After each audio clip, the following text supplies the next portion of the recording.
To apply for your Black Card Visa card now, visit blackcard.com or call 866-BLACK-CARD. Black Card. Great, you're back on. Awaits. What's going on with Colin Job? With my special guest tonight, Frank Corbin. Frank's a real estate mentor. Frank and I have been having a really lively discussion over the last several minutes.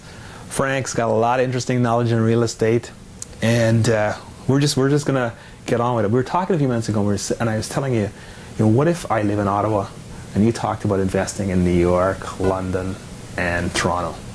What do I do then? What do I do if I live in the outskirts of those areas that you're talking, or miles away? If you live in miles away or 1,000 miles away from these major key cities, I suggest you start a joint venture partnership. Raise funds, raise hundreds of thousands of dollars, raise millions of dollars, and invest your money in a pool, okay, in these big key cities, and you can never go wrong. Okay, but wait a minute here. I'm just an average Joe Blow who's hopping on a bus going to work every day. You're telling me to raise millions of dollars? Yes. I can barely raise enough to pay my mortgage. How am I going to do that? Well, it's pretty simple. You have friends and family members who have extra cash they want to invest. There's local communities that people might be involved in that has money. And why would they take me seriously? No one's going to take you seriously. Because they're going to say, look, I've never done it before. Right. So the other thing, again, we're talking about first investing in yourself. So you need to understand what you're doing first before you start taking people money. Okay, it helps. It helps. So invest in yourself, get your education that you need, right. And from there on you can start raising money and start doing joint venture projects. And it's pretty simple after they're on. So so let me see if I understand this correctly. So someone starting out, once they get themselves educated, they're going to find people who have money, pool their resources together. So in essence, you're saying they don't need to have their own money. No, they don't need to. The guy that does the work don't need to have any money. So the organizer is functioning with zero of his own money. Absolutely. And he's just tapping into the resources of these other folks. Absolutely. So do you know anyone who's ever done this? Myself. A lot of my investors. Oh, really? A lot of my clients. They do the same thing too. So you've actually done it yourself? And we continue to do it. That's what REMIC Million Steps is going to be all about. Joint venture project to the ultimate level. Helping the average person take their real estate portfolio to the ultimate level. Really? So just that's really interesting. You should come and check us out. I think I will. I think I will.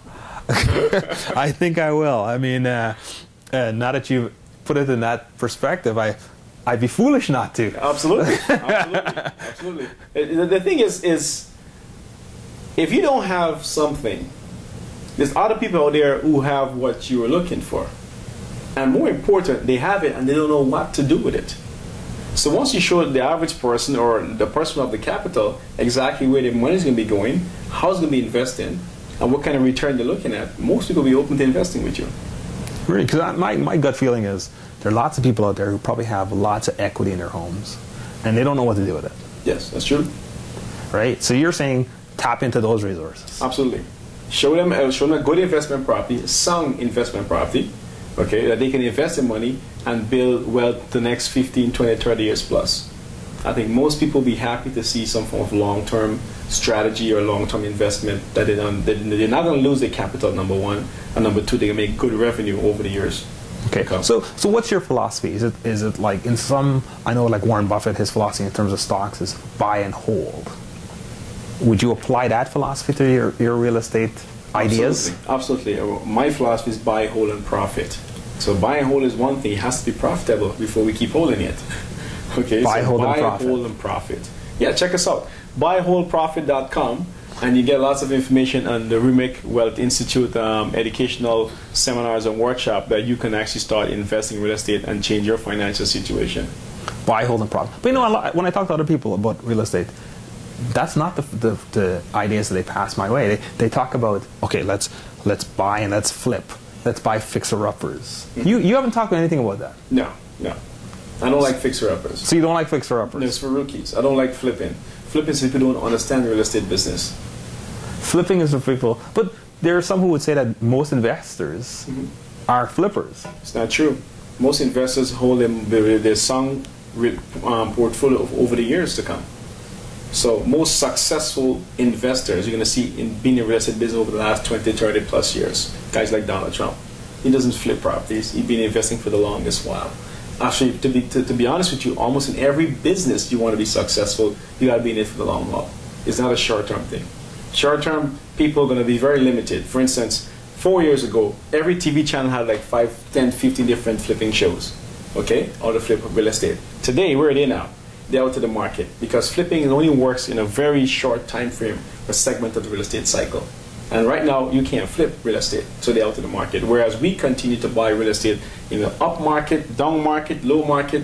We continue to buy because we buy on one simple strategy: sound financial principle, buy, hold, and profit. Oh, okay. So does that explain why I don't see Tom Vu anywhere? I don't know who that is. You don't know Tom Vu? No, I don't know Tom Vu was an Asian gentleman a few years ago who had a real estate course. So it was all over the TV, and he talked about investing in real estate. He had a lot of young ladies around him. He was on a nice boat, Right. and he talked about, you just spend a few dollars, invest, and in a fairly short period of time, you be on a boat with a lot of young ladies just like he was. Right. Right? So, I mean, he may be sailing the high seas now because no one's seen him for a while, right? So I'm surprised to say for you to tell me you haven't heard about him. But yeah, he was very popular many, many years ago. But and it's funny, you don't see a lot of the guys who had those courses a few years ago. Not many.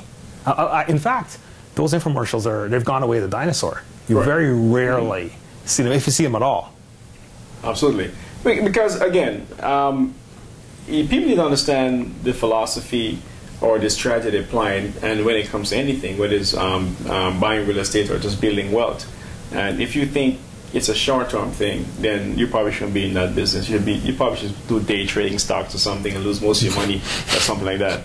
But if you really want to build real wealth, you got to stay in the business for the long haul. You got to continue grinding and continue looking for good income-producing properties, stuff that makes financial sense. And if you stick to that philosophy, even if you own 1 or 2 properties over your lifetime, it's going to make you a fortune, guaranteed, in the right market, of course.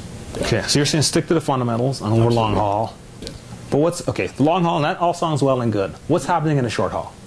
The short haul, we can get lots of cash back upon closing in the short haul. Okay. So if you put in 10, 15, 20% down on a property, we're looking at anything from 30 to 50% back of that money into your pocket on the day of closing. Okay, so... Sorry. Okay. I've got some hearing issues here. I know. Because you're talking about big money now. Rewind. Okay, so you're saying 30% back at closing. If you're looking at 10, 15, 20% down payment on a property, we're looking at receiving at least 20, 30, up to 50% of whatever you put down back into your pocket on the closing date or within that time frame of closing. Okay, so what I'm saying is that if you rather than flipping a property, learn how to get cash back upon closing, which you can negotiate in your contract, and that gives you a large lump sum of money right back in your pocket immediately, and you still own the property for the next 10, 15, 20, 30 years. So you're gaining money back right off the bat when you close the deal. Right. You're maintaining that property. You're still holding on to that property. Absolutely. And what about your the monthly cash flow at this point as well? Are you going to be making positive cash flow every single month? And for those people who understand, positive cash flow is when you pay all expenses, including your mortgages. Okay, so everything has been paid. Positive cash flow is your profit. Very, very important. Profit. So you're not breaking even here. You're making anything from minimum $500 to $1,000 per month in positive cash flow, and of course that depends on the size of your property. So you're saying it's possible to do all that with one transaction? Absolutely, one transaction. You just got to learn how to stage your contract the right way and put the right clause into your property to get lots of money in your pocket. Okay, but let's look at it from the flip side. If I'm selling you a property and you come to me and say, "Hey, Colin, I want 30% back at closing," I'm thinking, well, like for me, why would I go for that? Well, here's the thing: you're not asking for 30% of the property back at closing. That's too big. Okay, no one's going to do that. Okay. Okay, we're talking about 30% of whatever you put down on the property. Does that make sense? No? Okay. Right, so 30% of your down payment, whatever you put into the deal to close it, you get about 30% or more of that back into your pocket. And why is that advantageous to the seller? To everyone. Most likely you. It's creative strategies that we teach in our purchasing approach. Yeah, but a seller is going to be enthused by that idea? Absolutely. I mean, what's in it for him? His property gets sold right away.